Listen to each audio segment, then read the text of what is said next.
कराची का इलाका नाज़माबाद, तारीख 28 अप्रैल 2015, वक्त सुबह 8:45 बजे एक शख्स को कत्ल कर दिया गया। मकतूल का नाम अताउल्लाह, पतोकी का रहने वाला, उम्र 45 साल। मगर सवाल ये पैदा होता है कि वो मकतूल को कत्ल क्यों किया गया और कातिल कौन था। इसके हवाले से आज क्राइम सीन का खुसूसी प्रोग्राम आप देख रहे हैं। हम पता करने की कोशिश करेंगे कि अताउल्लाह के कातिल कौन थे, अताउल्लाह को क्यों कत्ल किया गया और क्या कातिल गिरफ्तार हुए हैं कि नहीं। ये सब आज हम पता करने की कोशिश करेंगे क्राइम सीन के खुसूसी प्रोग्राम।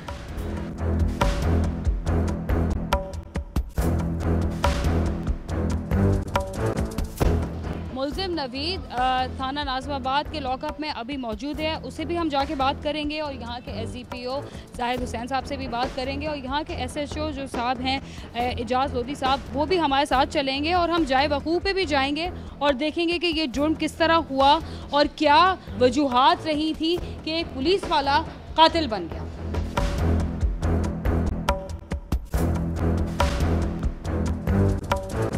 हम लोग अभी नाज़माबाद थाने के लॉकअप के बाहर खड़े हैं जहां मुल्ज़िम नवेद लॉकअप में है और उसने अपने सगे मामू को गोली मारकर कत्ल किया है। उससे पूछेंगे कि उसके पीछे क्या वजूहात रही कि उसने अपने ही सगे मामू का कत्ल कर दिया। मुझे एक बात बताइए कि आप जो इब्तिदाई तफ्तीश है उसमें यही पता लगा है कि आप भी पुलिस में हैं, तो आपको पता है कि पुलिस वाले होने के नाते कि कोई भी शहरी अगर कानून अपने हाथ में लेता है तो वो एक जुर्म होता है। तो आपने ऐसा क्यों किया? मतलब घर के तो तनाज़े थे, घर के मसले थे जो आपको मैं बता नहीं सकता। क्या ऐसा तनाज़ा था कि किसी की आपने जान ले ली? बस वो भी आपके सगे मामू की? वो अनजाने में हो गया, वह गलती से जानबूझ के मैंने नहीं मारा। जानबूझकर नहीं मारा? जानबूझ कर नहीं। फिर कैसे मारा? वह अचानक गोली उनको किसी और लगी, चला रहा था लेकिन किसी मामू को लग गई अचानक गोली। तो आप जब भी गुस्से में होते हैं आप गोलियां चलाते हैं? मैं उठाकर उनको हॉस्पिटल भी लेकर गया हूँ बाकायदा। नहीं, मुझे एक बात बताइए, आप गुस्से में गोलियां चलाते हैं? आपको ये तो ट्रेनिंग नहीं दी जाती ना, आपको असलहा इसलिए तो नहीं दिया जाता ना। एक पुलिस वाले होने के नाते तो आपको रिस्पॉन्सिबिलिटी का एहसास होना चाहिए कि ये असलहा आप लोगों की हिफाजत के लिए होता है। तो आप तैश में आके इसको किस तरह चला सकते हैं? बस हो गया, बस बाकी आगे नो कमेंट। सॉरी। नहीं, आप कमेंट्स दे ना दें, मगर एक बात बताइए कि ये आपको लगता है कि आपकी ट्रेनिंग का हिस्सा था? आपकी पुलिस में क्या है, कितने अरसे की नौकरी है? मेरी 8 साल की नौकरी है। 8 साल के आप घर में जब भी तैश में होते हैं आप गोलियां चलाते हैं? नहीं। शादीशुदा हैं? नहीं, शादीशुदा नहीं। अच्छा, आपकी उम्र कितनी है? तकरीबन 26 साल। 26 साल। तो आप कितनी उम्र में पुलिस में आए थे भर्ती होते? तकरीबन मैं 2008 के एंड में 2009 के शुरू में भर्ती हुआ था। अच्छा, और आपके घर में और कौन कौन है? मेरी वालिदा है, मेरे भाई हैं। अच्छा, और वो मैरिड कोई भी नहीं है? मैरिड हैं, बिल्कुल। कौन मैरिड? बड़े भाई मैरिड हैं मेरे। वो क्या करते हैं? 3 बच्चे हैं, वो अपना अलग काम करते हैं, अलग रहते हैं हमसे। क्या काम करते हैं? प्रेस का काम करते हैं। प्रेस का काम करते हैं। आपके वालिद क्या करते हैं? वालिद साहब का इंतकाल हो गया है 15 साल पहले। अच्छा, और वो इंतकाल से पहले क्या करते थे? वो भी धोबी का काम करते थे। अच्छा, और वालदा? वालदा बेचारी कुछ भी नहीं, घर पे बस। अच्छा, तो वालदा, अब मुझे बताइए कि आपके मामू आए, बिल्कुल, कौन से इलाके से उनका ताल्लुक? वो तो कराची के नहीं रहने वाले? कराची के रहने वाले नहीं थे। तो आपके घर मेहमान? बिल्कुल, मेहमान हमारे घर पे आए थे, मेहमान ही आए थे। मेहमान ही हुए? बिल्कुल बिल्कुल मेहमान थे, क्योंकि सगे मामू भी थे, सगे थे ना? बिल्कुल। अच्छा, तो कहीं और से आए, आपके घर ही रिहाइश पजीर थे? नहीं, वो अचानक आए थे बस मिलने के लिए। अच्छा, लड़ाई झगड़ा हुआ भाइयों का हमारा आपस में, तो अचानक आपस का? जी, घरेलू झगड़ा था, उसमें आए तो मामू अचानक बीच में आ गए। आपका और आपके भाई का झगड़ा? जी, तो उसमें अनजाने, जी, मामू को अनजाने में गोली लग गई। तो मतलब आपने झगड़ा अगर अपने सगे भाई से भी किया था? जी, सगे भाई से भी झगड़ा। तो उसमें गोली चलाने का मुझे अभी तक नहीं समझ आया। गोली आप एक्सप्लेन कर दें किस तरह से? बस गुस्सा इंसान को जब आता है तो गुस्सा तो आता है, मगर जो एक आप जिस ऑर्गेनाइजेशन को रिप्रेजेंट करते हैं वहाँ रिस्पॉन्सिबल बिहेवियर ज़रूरी होता है। तो आपके पास असला इसलिए नहीं है कि आप अपने गुस्से का इजहार गोली चला? बिल्कुल आपकी बात सही है। ठीक है, और अगर गोली अगर आपने अपने सगे भाई पे भी चलाई थी तो भी ये जुर्म है? बिल्कुल। और अगर आपके मामू का इंतकाल हो गया तो वो तो एक मर्डर हो गया, ठीक है ना? तो मुझे बताइए क्या इतना इस नौयत का क्या झगड़ा था कि आपको गोली चलाने में मजबूर करना? ये तो कह रहा हूँ मैं आपको नहीं बता सकता, घरेलू मसलन, सॉरी, आपको नहीं बता सकता। आपने तैश में गोली चलाई? गोली चला दी। गोली चलाई, उसमें क्या हुआ फिर? उनको गोली लगी तो फिर मैं उठा कर उनको हॉस्पिटल ले गया। भाई को भी लगी? भाई को भी लगी थी। तो आपने भाई को किधर मारा था? भाई को बस मारा था, बस छोड़े इस बात को। और आपको कोई इसमें पछतावा हो रहा है अपने गुस्से पे? बिल्कुल पछतावा है मुझे, क्यों नहीं है। अच्छा, उसका क्या करेंगे आप? अगर सज़ा हो गई तो? सज़ा होगी तो अगर वो सज़ा देंगे तो मुझे कबूल है, कोई मसला नहीं, वरना मैं मुआवजा भरूँगा, उनका कोई मसला नहीं, हर चीज़ का ख्याल करूँगा। मुआवजा किस तरह करेंगे? बाकी उनका अगर मुझे माफ़ करते हैं वो तो ठीक है, नहीं करते तो उनकी मर्ज़ी है।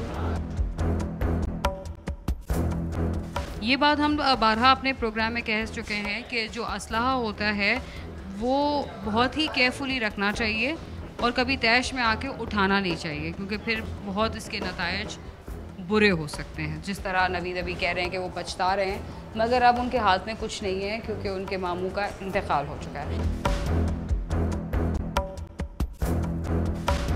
नाज़िमाबाद थाने के एसडीपीओ जाहिद हुसैन साहब हमारे साथ हैं और हम ये पूछेंगे उनसे कि जो इन्होंने मुलजिम गिरफ़्तार किया नवैद, जो कि पुलिस में उसकी नौकरी थी, उसके क्या वजूहात थी कि उसने इतना इंतहाई कदम उठाया। अस्सलाम वालेकुम जाहिद साहब, जो मुलजिम गिरफ़्तार हुआ है, सबसे पहले तो ये अचंभे की बात है कि वो एक पुलिस एहलकार, तो पुलिस एहलकार होने के नाते, क्योंकि जाहिर बात है जो आप लोगों को एक ट्रेनिंग दी जाती है कि वेपन को हैंडल करना कितना रिस्पॉन्सिबिलिटी का काम है, तैश में आप नहीं चला सकते, नहीं तो फिर पुलिस में आप नहीं नौकरी कर सकते। तो क्या वजूहात हैं कि वो इतना तैश में आया, उसने अपने मामू को मार दिया, अपने सगे रिश्तेदार को मार दिया, क्या वजह? एक्चुअल देखें, ये जो फैमिली डिस्प्यूट होते हैं या फैमिली प्रॉब्लम्स होते हैं वो इंतहाई ख़तरनाक होते हैं। ये आरिफ, इसका जो छोटा भाई है जो इंजर्ड हुआ है, इसका मामू जो मर चुका है अताउल्ला, जिसको नवीद ने गन शॉट करके मारा है, वो अपनी बेटी की शादी करना चाहता था इसके आरिफ के साथ। और इनके यहाँ जो सिस्टम होगा, जैसे बचपन में कोई बात तय कर लेते हैं या बातचीत हो जाती है, ऐसा कोई सिस्टम होगा जो मेरा अपना आइडिया है। अभी हम इन्वेस्टिगेशन कर रहे हैं इस मामले में। तो इनकी घर में एक्चुअल ये लोग पहले से बैठे थे, 4-5 आदमी, बातचीत चल रही थी, में तकरार हो जाती है आपस में, बहन भाई में तकरार हो जाती है। इसमें गुड्डू भी शोर शार मचाता है, तो अताउल्ला भी जो है वो ज़्यादा इमोशनल हो जाता है, जज्बाती हो जाता है। नवीद जब आता है, अंदर दाखिल होता है, तो नवीद को भी तैश आ जाता है। और बजाय इसके कि नवीद को आरिफ या दूसरे लोग रोकते, उन्होंने रोका नहीं। इसमें ये हुआ कि नवीद ने अपना पिस्टल निकाला और उसने इस पर फायर किया। अभी ये तो चूँकि वो खुद पुलिस वाला है, वो ये समझता है कि अगर हम आपस का झगड़ा दिखाते हैं और मामू को बीच में तैश में मतलब छुड़ाने के लिए, बीच बचाव कराने के लिए, तो समझता है फिर केस कमज़ोर हो जाता है। हाँ, वो केस को कमज़ोर कर रहा है। ये वजह है कि नवीद इस तरह की बात कर रहा है। वो तो ये भी बड़े कॉन्फिडेंटली कह रहा है कि मुझे तो मुकमुका हो जाएगा हमारा। देखिए, अब वो खून बहा कसास और दियत की FIR होती है, आपको पता है, ये दियत का मामला है। अगर खून बहा देते हैं या एक दूसरे को माफ़ करते हैं तो वो भी कोर्ट में जाके होगा, यहाँ नहीं होगा। पुलिस स्टेशन में हम इसको सेटल नहीं कर सकते, हमारा काम नहीं है। हम गिरफ़्तार करेंगे, गिरफ़्तार करके कोर्ट में पेश करेंगे और अपनी इंटरोगेशन, हर चीज़, इसका रिमांड लेंगे, आला कत्ल ये वो जो हमने बरामद किया, सारी चीज़ें पेश करेंगे। उसके बाद जज की सवाबदीद है, वो माफ़ करता है, ये केस ख़त्म हो। मगर आपको लगता है कि ये एक उनके मामू ने बीच बचाव करना चाहा और इस तरह हो गया, क्योंकि वो कह रहा है कि मेरा भाई तो इतना इंजर्ड ही नहीं है, आप टेंशन ना लो? नहीं, ऐसी बात नहीं है। देखिए, अगर बीच बचाव कराने वाली पोजीशन होती तो आदमी के हाथ और सीने में गोली थोड़ी लगती। ये तो बचाने के लिए उसने हाथ रखा। आप समझने की कोशिश करें कि मैं किसी को गोली मारता हूँ, नेचुरली आदमी ऐसे रोकेगा या ऐसे रोकेगा, या फिर अगर आप बीच बचाव कर रहे होते तो कमर में भी लग सकती थी, कहीं भी लग सकती थी, और फिर जरूरी है कि उसके सीने में लगे। तो फिर जो पुलिस में तैनाती होती है उसमें आप लोगों की बेसिक ट्रेनिंग वगैरह तो होती होगी ना, ट्रेनिंग होती है, लेकिन वेपन हैंडलिंग और ये सारी चीज़ें। बिल्कुल ठीक है, आपकी बात सही है, लेकिन मसला ये कि मैंने आपको अर्ज़ किया ना कि एक तो ये किसी का गनमैन था, काफ़ी अरसे से एज ए गनमैन काम कर रहा था। जब आदमी गनमैन किसी का लग जाता है तो वो प्रोफेशनलिज्म उसमें से थोड़ा सा कम हो जाता है, क्योंकि जो प्रोफेशनल सिपाही है जो हर वक्त रोड पे खड़ा है, हर वक्त पब्लिक को डील कर रहा है, उसमें तो ज़ब्त रहता है। बिल्कुल। और जो आदमी इधर उधर गनमैन इधर उधर चलने लगता है तो उसमें तो जाहिर बात है। इसकी क्या डेजिग्नेशन थी? सिपाही, कांस्टेबल। जो लोग लाइसेंस शुदा असलहा रखते हैं उनके बारे में आप क्या कहेंगे? उनको किस तरह अपने वेपन्स को, क्योंकि तैश में तो कोई भी आ सकता हो, किसी के पास गन हो तो फिर इस तरह के उनके लिए मेरा मैसेज यही है कि जो मतलब मिसाल के तौर पे किसी का बेटा है, किसी का भाई है या किसी का बाप है, वो अगर आर्म लाइसेंस लेना चाहता है, अगर वो गुस्से का तेज़ है तो घर वाले उसको रोकें, उसको आर्म लाइसेंस हासिल ना करने दें, उसको वेपन ना ख़रीदने दें, अल्टीमेटली नुकसान होगा। बहुत शुक्रिया सर हमसे गुफ्तगू करने का। और जाहिद साहब ने यही कहा है कि अभी इन्वेस्टिगेशन ऑन गोइंग है और जिस तरह ये तफ्तीश अनफोल्ड होगी उस तरह पता लगेगा कि ये किस तरह बात को घुमा रहा है। मगर उनका मैसेज भी ये है कि जो आर्म्ड लाइसेंस जो असलहा रखने के शौकीन लोग हैं, अगर अपने गुस्से को कंट्रोल नहीं कर सकते तो फिर गन भी ना रखें, क्योंकि उसका अल्टीमेट अंजाम इसी तरह होता है जिस तरह आज हम नाज़िमाबाद पुलिस स्टेशन पर बैठ के एक पुलिस ऑफिशियल को देख रहे हैं कि वो सलाखों के पीछे है क्योंकि उसने अपने मामू का कत्ल कर दिया।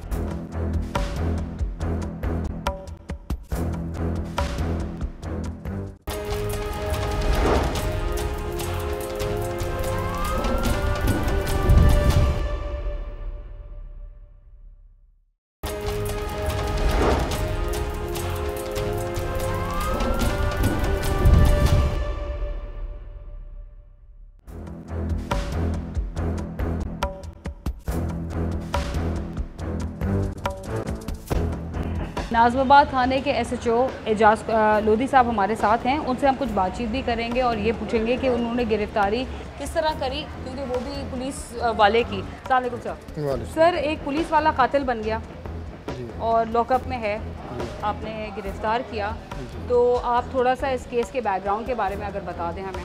लेकिन जी, कातिल चाहे पुलिस वाला हो या पब्लिक वाला हो, कातिल कातिल है। जिस वक्त ये बकुआ हुआ और जो मुझे इन्फॉर्मेशन मिली, क्योंकि तकरीबन ये 9:15 बजे का वाक़या है। 9:15 रात का? दिन में, सुबह 9:15। अच्छा। तो वहीं से पब्लिक से जो मुझे इतलाएँ मिली उस तरीके से हमने काम किया। DSP साहब गए अब्बासी हॉस्पिटल, मैं जाए बकुआ पे गया और वहाँ जब जैसे मैंने देखा कि ब्लड वगैरह और ख़वातीन ने धो दिया था, खौल वहाँ से मुझे मिल गया, पिस्टल। ख़वातीन ने आपको लगता है ब्लड क्यों धोया था सर? वो ज़ाहिर इस चीज़ को छुपाना चाह रही थी कि इनके अपने कत्ल को, और फर्स्ट टाइम पे उन्होंने रंग ये देने की कोशिश की कि जी जो मेहमान हमारे आए हुए थे अताउल्ला मामू, इनके हाथ से पिस्टल चल गया और ख़ुदकशी करने की कोशिश। अताउल्ला कहाँ के रहे? ये औकाड़ा पत्तोकी के थे। अच्छा, पतोकी के थे। तो और उनके बारे में ज़्यादा पता नहीं है कि क्या काम करते थे, क्या वो जो हमें मुझे मालूमात मिली तो वो ये मजदूरी करते थे और काश्तकार टाइप जो होते हैं, मजदूर जिम्मेदार टाइप। तो तनाज़ा क्या हुआ ऐसा? तनाज़ा जो मालूमात मिली वहाँ से लोगों से और इसी लड़के से, वो अपनी बेटी देना चाहता था इनको और ये लेना नहीं चाहते थे। तकरार बहन भाइयों में हो रहा था। तो ऊपर से ये जो कांस्टेबल है नवेद, ये अपनी ड्यूटी ख़त्म करके आया, तो इसके दोनों भाई, एक गुड्डू है और एक आरिफ है, और इनकी वालदा मामू। और गुड्डू जो है मैरिड है? नहीं, अनमैरिड है गुड्डू भी। अच्छा। गुड्डू भी अनमैरिड है, आरिफ भी अनमैरिड है, नवेद भी अनमैरिड है। इनकी एक बहन है जो मैरिड है। इन्होंने कहा कि एक भाई भी है इनका मैरिड है। नहीं झूठ बोल रहा है। नहीं कोई भी बच्चे नहीं, गुड्डू टके तो वो भी। अच्छा, तो फिर वो सर अभी चलते जाए बकू पर और फिर वहाँ से डिटेल्स। बिल्कुल।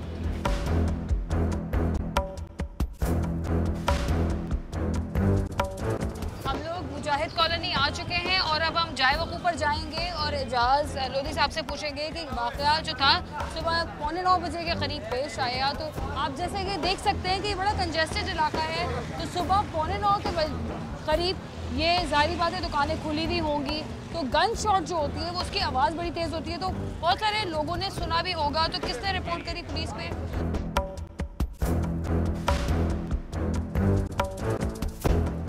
अच्छा, ये इनका अपना घर था कि किराए का घर? नहीं, अपना ज़ाती घर है। अपना ज़ाती। अब मुझे बताएं एजाज साहब कि इतने करीब करीब घर बने हुए हैं और सुबह 9:15 का वक्त, तो सब लोग जागे हुए होते हैं, तो गन शॉट कितने फायर हुए होंगे? फायर 2 हुए। 2, एक भाई को लगा और एक मामू को लगा, ठीक है। तो 2 फायर हुए, तो इस पूरी जगह को गूंज आई होगी ना फायर की। तो कितने नेबर्स ने कंप्लेन किसने किया आपको? देखिए, जिसने कंप्लेन को सुना तो मैं डिस्क्लोज नहीं कर सकता, मगर नेबरहुड में से किसी ने ज़ाहिर है यही पब्लिक रिलेशनशिप हमारी है ना, मतलब किसी ने जारी बात है डिस्टर्ब होकर आपको कॉल किया होगा कि हमने इसी वजह से हमें नाम कंफर्म हो गया कि करने वाला कौन है। अच्छा। और देखने वालों ने बता भी दिया कि ये फायर करके भागा है ये, और फौरन के फौरन शवाहिद को खत्म करने की कोशिश। शवाहिद को ही धो नहीं दिया, बल्कि जो दूसरा जख्मी हुआ था उसको छुपा दिया गया। जख्मी को छुपा दिया दिया और गया। मकतूल को जो मारने वाला था खुद उसकी डेड बॉडी लेके अब्बासी चला गया और उसने यहाँ पे शो ये किया कि मेरे मामू के हाथ में पिस्टल था, अचानक गोली चल गई और मामू को लग गई और लेके भाग गए हॉस्पिटल। लेकिन मगर फिर इसके उसमें तजाद आ रहा है क्योंकि उसने कहा है कि मामू बीच बचाओ, मेरे भाई की लड़ाई का करा रहा था। अपनी सेफ्टी तो करनी है। तो जैसे कि आपने पहले सवाल किया था कि हमें कैसे पता चला, तो ये हमारा ये पब्लिक रिलेशनशिप जो है ना, ये बड़ी काम आती है। ज़ाहिर है हम तो यहाँ नहीं थे मौजूद, लेकिन विद इन 10 मिनट तमाम तफसीलात मेरे पास आ चुकी थी। उसी तरीके से हमने उसको वहाँ से अब्बासी से अरेस्ट कर लिया और जिसको छुपाया गया था उसको हमने रिकवर कर लिया। वो किधर है वो हॉस्पिटल में अब्बासी में। अच्छा, अगर देखना चाहें उसको भी आप वो। अच्छा, फिर फर्स्ट टाइम जो बयानात थे कि जी खुदकुशी की गई है, फिर हमने दोनों को अलहदा किया। फिर जो इंजर्ड है इसका भाई, उसने अपने वाज़े बयान में कह दिया कि जी मेरे भाई से गोली चली है। अच्छा, फिर जब इसके भाई को हम ले आए, इसको जो पुलिस वाला है इसने भी खुद एक्सेप्ट कर लिया, हाँ जी मुझसे गोली चल गई है, तहश में आके गोली चला दी है। अताउल्लाह का कातिल कोई और नहीं, उसका अपना भांजा नवेद निकला, जो कि खुद एक पुलिस वाला था। मगर एक पुलिस वाला कातिल कैसे बना? सिर्फ ये वजह थी कि एक रिश्ते का तनाज़ा था और वो तैश में आया और उसने बग़ैर कुछ सोचे समझे अपने मामू को कत्ल कर दिया, जो कि उनका मेहमान भी था। पतोकी से और काड़ा से उनके घर आया था रिश्ते के सिलसिले में। इधर हम ये बात बारहा कहना चाहेंगे कि अगर आपके पास असलहा है तो खुदारा उसको इस्तेमाल नहीं करें, तैश में आकर लोगों की जानें ना लें। अभी ये केस पेंडिंग है, इसकी इन्वेस्टिगेशन हो रही है। देखना ये है कि इस कातिल को सज़ा मिलती है या फिर उसके बुरसा उसको माफ़ कर देते हैं। इसके साथ ही क्राइम सीन का खुसूसी प्रोग्राम अपने इख्तिताम को पहुंचता है। अगर आप हमसे रब्ता करना चाहते हैं तो हमारा पता है cs@sama.tv। इसके अलावा फेसबुक और ट्विटर पर भी हमसे रब्ता कर सकते हैं। बीना खान और क्राइम सीन की टीम को इजाज़त दीजिए और देखते रहिए समा।